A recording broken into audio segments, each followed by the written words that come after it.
We the people misuse the word જનૂન. હા, જનૂન હતું. મહારાણા પ્રતાપમાં મોગલોને ચિત્તોડગઢ નહીં આપવું, રાજસ્થાનમાં મોગલ ન જોઈએ, એના માટે મૃત્યુ સુધી લડવાનું, એ જનૂન હતું. જનૂન હતું શિવાજીમાં, મરાઠાઓમાં. ઔરંગઝેબને મરાઠા વાડમાં પ્રવેશવા નહીં જઈએ. જનૂન હતું ઝાંસીમાં, મેરી ઝાંસી નહીં દૂંગી. જનૂન હતું આઝાદ ચંદ્રશેખરમાં, ભગતસિંહમાં. જનૂન હતું સુભાષચંદ્ર બોઝમાં.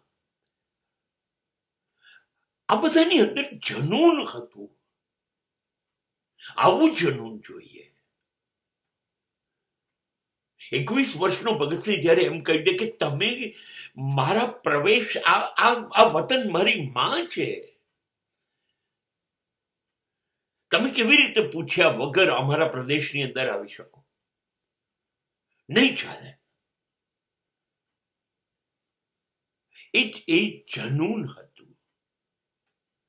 અથવા એક શાંત જનૂન, એ ગાંધીનું જનૂન હતું. હું ગાળ નહીં બોલું, હું લાફો નહીં મારું, હું લાકડી નહીં મારું, હું ગોળી નહીં મારું, પણ મારા દેશમાં નહીં રહેવા દઉં. એક આ જનૂન હતું. એક જનૂન વિવેકાનંદમાં હતું. એ જનૂન શંકરાચાર્યમાં હતું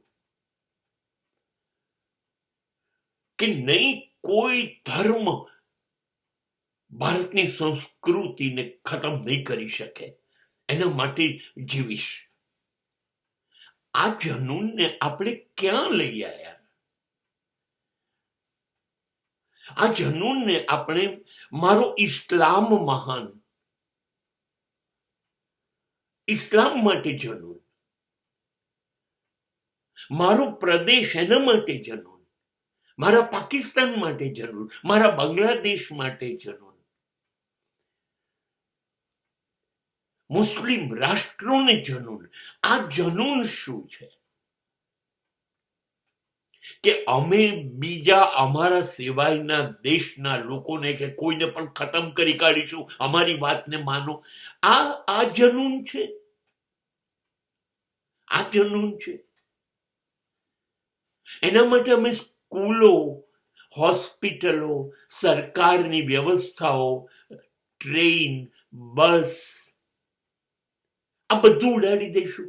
આના માટે અમે લશ્કરના સૈનિકોને મારી કાઢીશું. આના માટે અમે કોઈ નિયમો નહીં પાળીએ. અમે વિમાનોના અપહરણ કરીશું. આ છે જનૂન. નહીં, આ જનૂન નથી. આ નફરત છે, આ ધિક્કાર છે, આ વેરનું વાવેતર છે. આનાથી કશું મળશે નહીં, કશું નહીં મળે.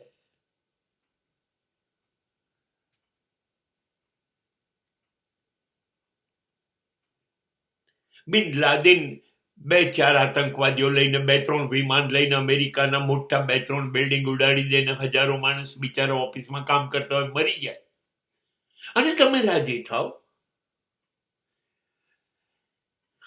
અને ત્યાર પછી અમેરિકા તમારે ત્યાં આવીને બિન લાદેનને મારી નાખે.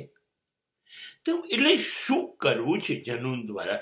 એક બીજી પ્રજાનો નાશ, ધર્મના નામે, દેશોના નામે, રાજકારણના નામે. શું કરવું છે? માત્ર અને માત્ર માનવ સંહાર. શા માટે બરબાદી? આ જનૂન નથી, આ જનૂન નથી. અને આ જનૂન હોય તો એની જરૂર નથી.